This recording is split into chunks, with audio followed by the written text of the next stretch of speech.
Hello friends, welcome back to Anvesha Raj channel. आज हम लोग पढ़ेंगे हिंदी साहित्य का इतिहास जो आचार्य रामचंद्र शुक्ल द्वारा रचित है।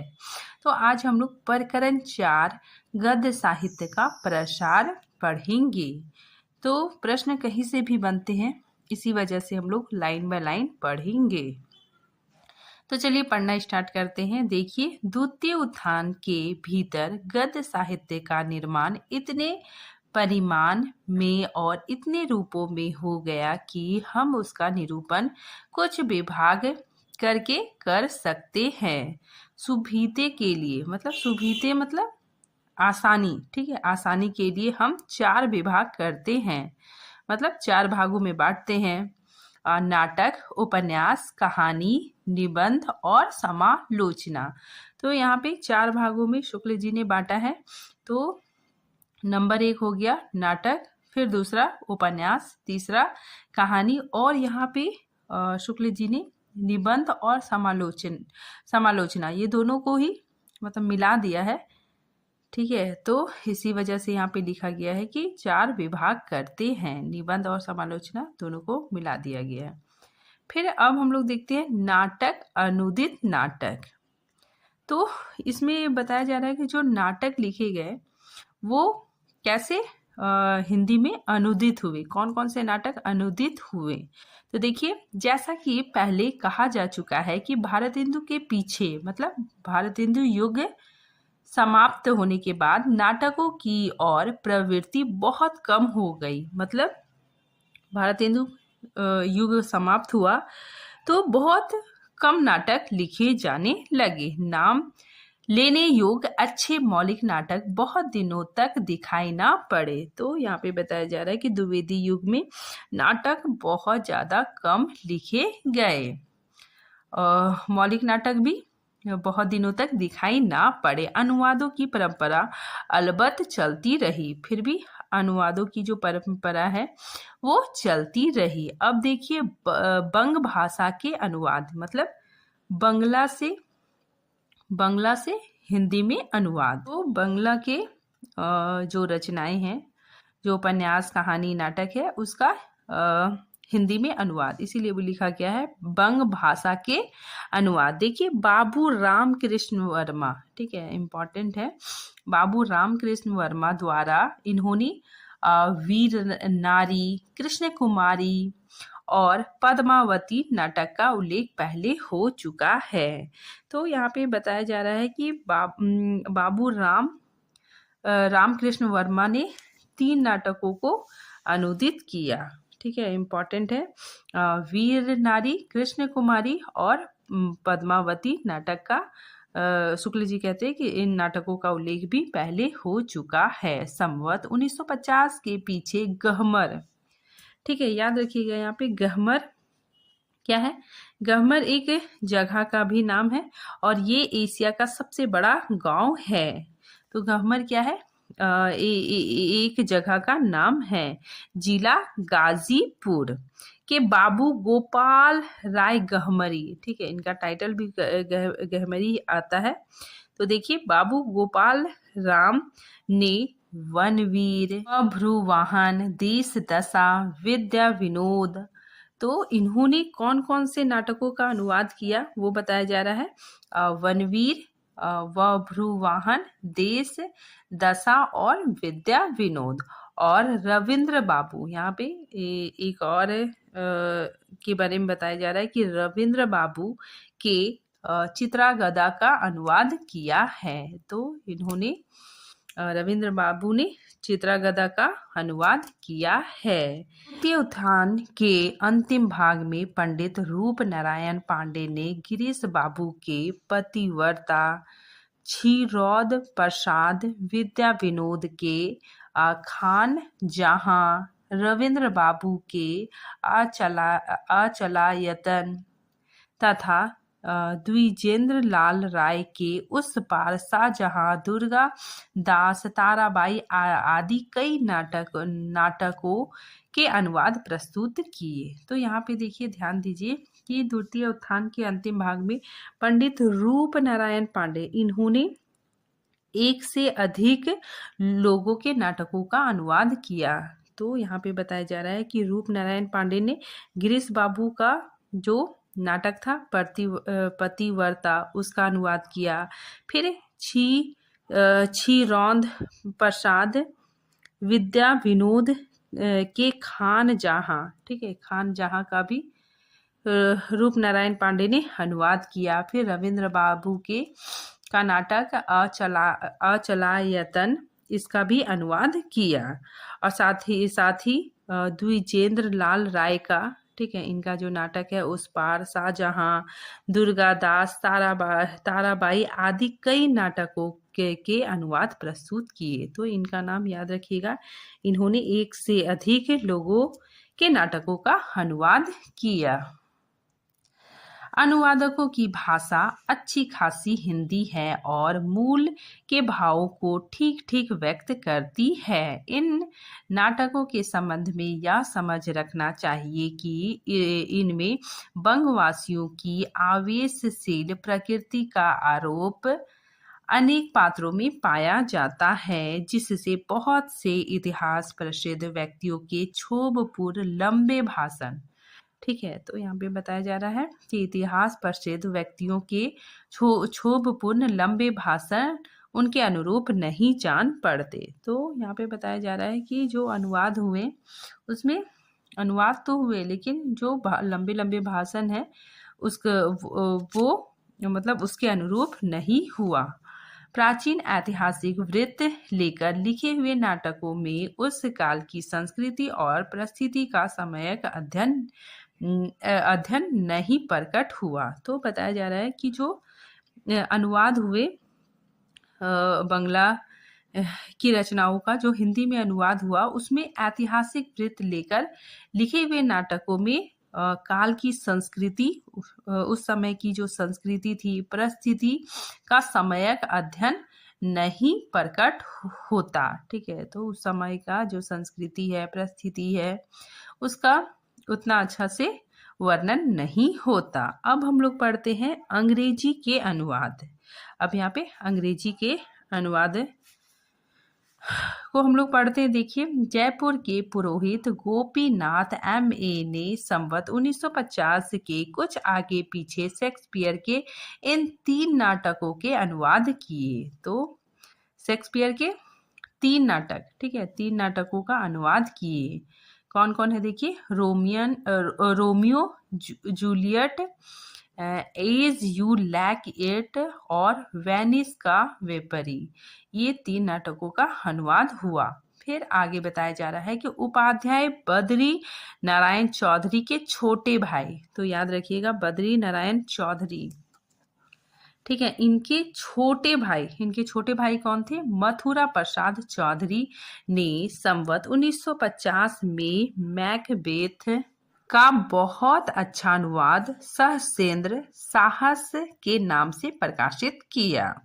इसके उपरांत संवत 1967 के लगभग हेमलेट का अनुवाद जयंत के नाम से निकाला, जो वास्तव में मराठी अनुवाद का हिंदी अनुवाद था, ठीक है। अब हम लोग पढ़ते संस्कृत के अनुवाद, मतलब संस्कृत की रचनाओं का कैसे हिंदी में अनुवाद हुआ।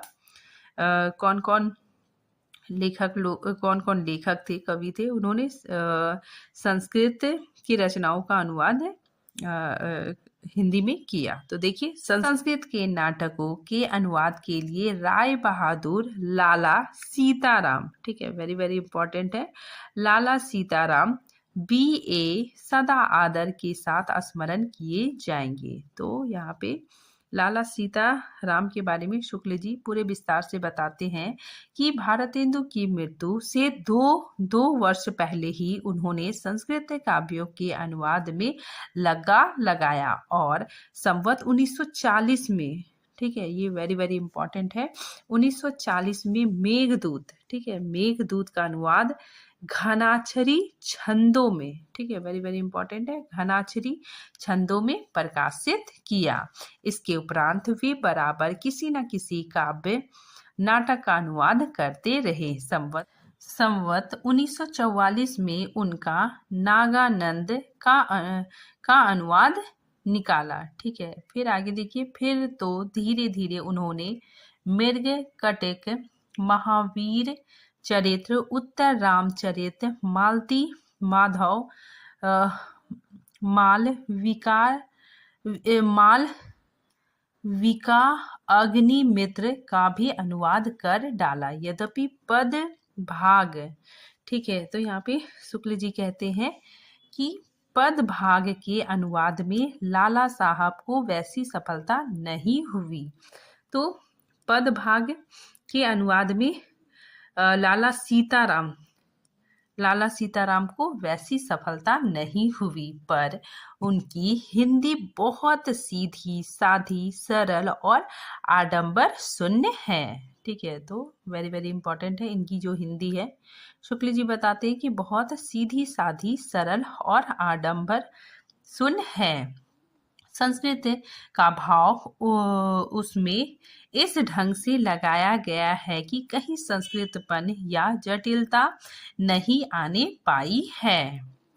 फिर आगे देखिए, भारतेंदु के समय में वे काशी के क्वींस कॉलेज स्कूल के सेकेंड मास्टर थे। तो यहाँ पे लाला सीताराम के बारे में ही शुक्ल जी बताते हैं कि भारतेंदु के समय वे काशी के, ठीक है, काशी के क्वींस कॉलेज स्कूल के सेकेंड मास्टर थे, मतलब टीचर थे। पीछे मतलब बाद में डिप्टी कलेक्टर हुए और अंत में शांति पूर्वक प्रयाग में आ रहे, जहां 2 जनवरी 1937 में उनका साकेतवास हुआ। साकेतवास मतलब उनका स्वर्गवास हुआ। संस्कृत के अनेक पुराण ग्रंथों के अनुवादक, यहाँ पे देखिए, यहाँ पे पंडित ज्वाला प्रसाद मिश्र, ठीक है, पंडित ज्वाला प्रसाद मिश्र के बारे में शुक्ल जी ने बहुत अच्छे से इनके बारे में बतलाया है कि संस्कृत के अनेक पुराण ग्रंथों का अनुवादक, रामचरितमानस, बिहारी सतसई के टीकाकार, सनातन धर्म के प्रसिद्ध व्याख्याता, मुरादाबाद के रहने वाले पंडित ज्वाला प्रसाद मिश्र ने वेणी संहार और अभिज्ञान शकुंतलम के हिंदी अनुवाद भी प्रस्तुत किए। तो देखिए इनका परिचय शुक्ल जी ने बहुत ही विस्तृत तरीके से दिया।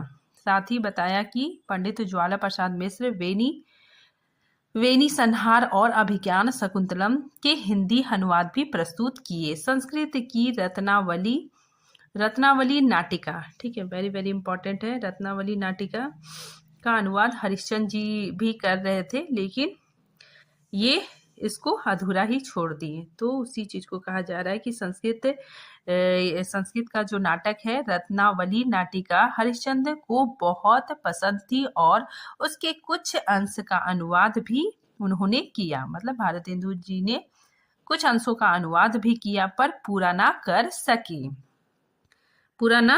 सके। भारत मित्र, ठीक है, ये पत्रिका है। भारत मित्र के प्रसिद्ध संपादक, हिंदी के बहुत ही सिद्ध हस्तलेखक बाबू बाल मुकुंद गुप्त ने उक्त नाटिका, ठीक है, उक्त नाटिका मतलब रत्नावली नाटिका का पूरा अनुवाद अत्यंत सफलतापूर्वक किया। तो यहाँ पे बाल मुकुंद गुप्त के बारे में शुक्ल जी कहते हैं कि इन्होंने ही रत्नावली नाटिका का पूरा अनुवाद किया। तो ये वेरी वेरी इंपॉर्टेंट है। साथ ही एक कथन भी खूब पूछा जाता है, शुक्ल जी ने किसे कहा है कि सबसे अच्छी हिंदी वही जानता था। तो किसके बारे में कहते हैं? बाल मुकुंद गुप्त के बारे में ही कहते हैं। साथ ही ये वेरी वेरी इंपॉर्टेंट है कि इन्होंने रत्नावली नाटिका का अनुवाद किया। संवत 1970 में पंडित सत्यनारायण कविरत्न, ठीक है, तो ये भी बहुत इंपॉर्टेंट है कि पंडित सत्यनारायण कविरत्न ने भावभूति के उत्तर रामचरित, तो भावभूति की रचना है उत्तर रामचरित का, और पीछे मालती माधव का अनुवाद किया। तो इन्होंने, सत्यनारायण कविरत्न ने भावभूति का उत्तर रामचरित और बाद में मालती माधव का अनुवाद किया। कवि रत्न जी के ये दोनों अनुवाद बहुत ही सरस हुए, जिसमें मूल के भाव की रक्षा का पूरा ध्यान रखा गया। तो बताया जा रहा है कि इन्होंने जो अनुवाद किए वो बहुत ही सरस है, साथ ही जो मूल भाव है, ठीक है, मतलब जो अनुवाद करते हैं तो उस रचना का जो मूल भाव है उसकी रक्षा का पूरा ध्यान रखा गया। पद अधिकतर ब्रज भाषा के सवैयों में हैं, जो पढ़ने में बहुत ही मधुर है। इन पदों में खटकने वाली दो बातें कहीं कहीं मिलती है। तो शुक्ल जी दो बातें, ठीक है, इन पदों में खटकने वाली दो बातें कहीं कहीं मिलती है, ठीक है, मतलब इसमें दो बातों की कमी है, ठीक है। कहाँ क्या कमी है उसके बारे में शुक्ल जी यहाँ पे बताती है कि पहली बात तो यह है कि ब्रज भाषा साहित्य में स्वीकृत शब्दों के अतिरिक्त वे कुछ स्थलों पर ऐसे शब्द भी लाए हैं जो एक भूभाग तक ही परिमित है। तो यहाँ पे बताया जा रहा है कि एक भूभाग तक ही प्रचलित है, यानी यहाँ पे आंचलिकता, ठीक है, आंचलिक शब्द आए हुए हैं। शिष्ट साहित्य में ब्रज मंडल के भीतर बोले जाने वाले सब शब्द नहीं ग्रहण किए हैं। तो यहाँ पे वही बात है कि आंचलिकता इसमें आ गया है। ब्रज भाषा देश की सामान्य काव्य भाषा रही है। तो ये वेरी वेरी इंपॉर्टेंट है। ये कथन किसका है? तो शुक्ल जी का है कि ब्रज भाषा देश की सामान्य काव्य भाषा रही है, अतः काव्यों में उनके वे ही शब्द लिए गए हैं जो बहुत दूर तक बोले जाते हैं और थोड़े थोड़े बहुत सब स्थानों में समझ लिए जाते हैं। उदाहरण के लिए सीदौसी शब्द लीजिए, जो खास मथुरा वृंदावन में बोला जाता है पर साहित्य में नहीं मिलता। दूसरी बात यह है कि कहीं कहीं श्लोकों का पूरा भाव लाने के प्रयत्न में भाषा दुरूह और अव्यवस्थित हो गई है। तो यहाँ पे शुक्ल जी बताते हैं, दो कमी के बारे में बताते हैं। एक इसमें इन पदों में आंचलिक शब्द आ गए हैं और दूसरा बताते हैं कि श्लोकों का पूरा भाव लाने के प्रयत्न में भाषा दुरूह और अव्यवस्थित हो गई है। अब हम लोग पढ़ते हैं मौलिक नाटक, ठीक है। मौलिक नाटक कौन कौन रचे गए उसके बारे में यहाँ पे शुक्ल जी बताते हैं कि काशी निवासी पंडित किशोरी लाल गोस्वामी, तो यहाँ पे याद रखिएगा पंडित किशोरी लाल गोस्वामी काशी के रहने वाले थे, इसीलिए यहाँ पे बताया गया है काशी निवासी पंडित किशोरी लाल गोस्वामी ने प्रथम उत्थान के अंत में 2 नाटक लिखे, ठीक है। तो इन्होंने क्या किए? इन्होंने 2 नाटक लिखे, चौपट चपेट और मयंक मंजरी। तो ये दोनों वेरी वेरी इंपॉर्टेंट है। इन्होंने 2 नाटक लिखे, चौपट चपेट और मयंक मंजरी। इनमें से प्रथम तो एक प्रहसन है, यानी चौपट चपेट प्रहसन है, जिसमें चरित्रहीन और छल कपट से भरी स्त्रियों और लुच्चे लफंगों आदि के विभत्स और अश्लील चित्र अंकित किए गए हैं। तो चौपट चपेट के बारे में कहते हैं कि ये तो क्या है? एक प्रहसन है, ठीक है। साथ ही छल कपट से भरी स्त्रियों, लुच्चे लफंगों आदि के विभत्स अश्लील चित्र अंकित किए गए हैं। दूसरा कौन है? मयंक मंजरी। दूसरे में क्या है? 5 अंकों का नाटक है। तो वेरी वेरी इंपॉर्टेंट है। दूसरे में 5 अंकों का नाटक था, जो श्रृंगार रस की दृष्टि से संवत 1948 में लिखा गया था। यह भी साहित्य में कोई विशेष स्थान प्राप्त ना कर सका और लोग विस्मृत हो गया। तो यहाँ पे शुक्ल जी कहते हैं कि ये जो साहित्य है कोई विशेष स्थान नहीं प्राप्त कर सका और लोक स्मृति मतलब लोग उसे भूल गए। जैसे कोई भी वीडियो वायरल होता है तो कुछ दिन वायरल होता है, फिर लोग उसको भूल जाते हैं। तो उसी चीज़ को यहाँ पे बताया गया है कि कोई विशेष स्थान प्राप्त ना कर सका और लोग विस्मृत हो गया, यानी लोग उसे भूल गए।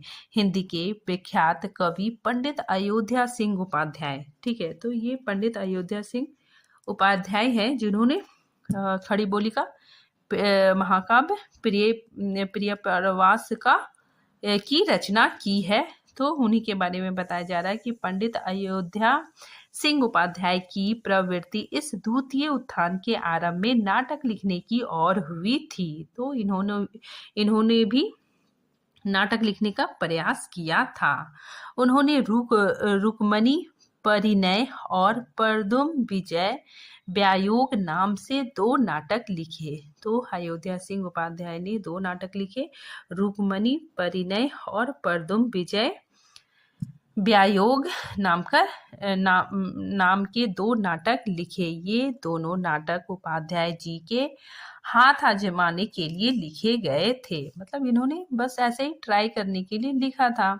आगे उन्होंने इस और कोई प्रयत्न नहीं किया, मतलब ये सिर्फ 2 नाटक लिखे थे बस ट्राई करने के लिए, फिर आगे इन्होंने कोई भी नाटक नहीं लिखा।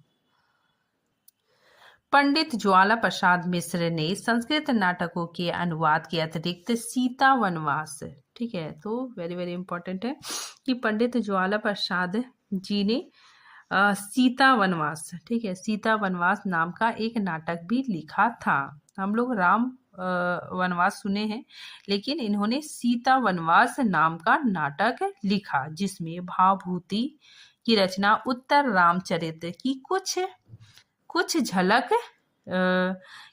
झलक थी।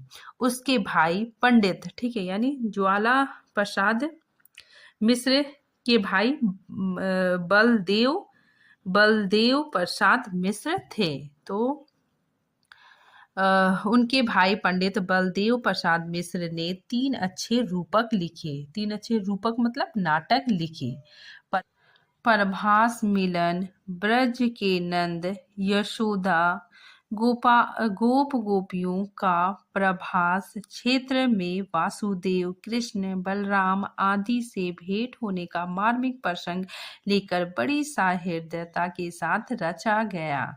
तो यहाँ पे बताया जा रहा है कि पंडित ज्वाला प्रसाद मिश्र के भाई बलदेव प्रसाद मिश्र ने 3 रूपक लिखे। साथ ही इन्होंने प्रभास मिलन, ब्रज के नंद, यशोदा आदि से भेंट होने का मार्मिक, ठीक है, मार्मिक प्रसंग लेकर बड़ी सहृदयता के साथ रचा गया। आगे बताते हैं कि मीराबाई नाटक, ये भी वेरी वेरी इंपॉर्टेंट है। मीराबाई जो नाटक है ये किसने रचा? तो बलदेव प्रसाद मिश्र ने लिखा है। मीराबाई नाटक भक्ति भाव जगाने वाला उत्तम नाटक है। लला बाबू समाज का एक छोटा सा खंड चित्र दिखाने वाला अच्छा प्रहसन है। तो लला बाबू समाज का एक छोटा सा खंड, ठीक है, चित्र दिखाने वाला ये क्या है? एक प्रहसन है।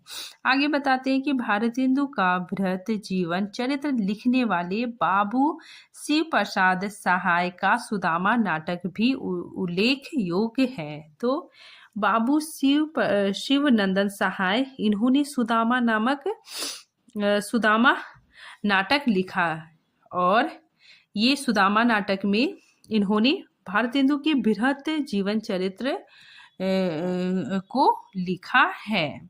अब आगे देखिए, इन मौलिक रूपकों की सूची देखने से यह लक्षित हो जाता है कि नाटक की कथा वस्तु के लिए लोगों का ध्यान अधिकतर ऐतिहासिक और पौराणिक प्रसंगों की ओर ही गया है। वर्तमान सामाजिक और पारिवारिक जीवन के विविध उलझे हुए पक्षों का सूक्ष्मता के साथ निरीक्षण करके उनके मार्मिक या अनूठे चित्र खड़ा करने वाले उद्भावना उनमें नहीं पाई जाती। तो यहाँ पे बताया जा रहा है कि वर्तमान सामाजिक पारिवारिक जीवन के पक्षों की सूक्ष्मता के साथ, ठीक है, मार्मिक या अनूठे चित्र खड़ा करने वाला उद्भावन उसमें नहीं पाई जाती। मतलब वर्तमान सामाजिक परिस्थितियों के विविध पक्षों को पक्ष उसमें नहीं पाई जाती। इस द्वितीय उत्थान के बीच कल्पित कथा वस्तु लेकर लिखा जाने वाला बहुत बड़ा मौलिक नाटक कानपुर के प्रसिद्ध कवि राय देवी प्रसाद पूर्ण को चंद्रकला भानु कुमार है। ठीक है, तो इनकी जो राय देवी प्रसाद पूर्ण, ये हम लोग पढ़ चुके हैं। इनकी रचना चंद्रकला भानु कुमार है, पर वह भी इतिहास के मध्य युग के राजकुमारों और राजकुमारियों का जीवन सामने लाता है। तो यहाँ पे यही बताया जा रहा है कि जितने सारे नाटक लिखे गए, यहाँ तक कि देवी प्रसाद पूर्ण ने भी ये जो नाटक लिखा, इसमें भी वही पहले से चली आ रही परिपाटी को ही दिखाया है। इसमें भी राजकुमारों और राजकुमारियों के जीवन को ही दिखलाया गया है। और आगे की जितनी सारी नाटक है उसमें भी ऐतिहासिक और पौराणिक प्रसंगों के आधार पर ही नाटक लिखे गए हैं। आगे बताते हैं कि पूर्ण जी ब्रज भाषा के एक बड़े ही सिद्धहस्त कवि थे, साहित्य के अच्छे ज्ञाता थे। उन्होंने इस नाटक को शुद्ध साहित्यिक उद्देश्य से ही लिखा था, अभिनय के उद्देश्य से नहीं लिखा था। तो यहाँ पे बताया जाता है कि इन्होंने जो नाटक लिखा वो शुद्ध साहित्य के उद्देश्य से लिखा था, ना कि अभिनय। ठीक है, नाटक के अभिनय के उद्देश्य से नहीं लिखा था। वस्तु विन्यास में कौतूहल उत्पन्न करने वाला जो वैचित्र होता है, उसके ना रहने से कम ही लोगों के हाथ में यह नाटक पड़ा। ललित और अलंकृत भाषण के बीच बीच में मधुर पद पढ़ने की उत्कंठा रखने वाले पाठकों ही ने अधिकतर इसे पढ़ा है। तो आज हम लोग यहीं तक रखते हैं। इसका नेक्स्ट पार्ट हम अगले वीडियो में बनाएंगे। तब तक के लिए धन्यवाद।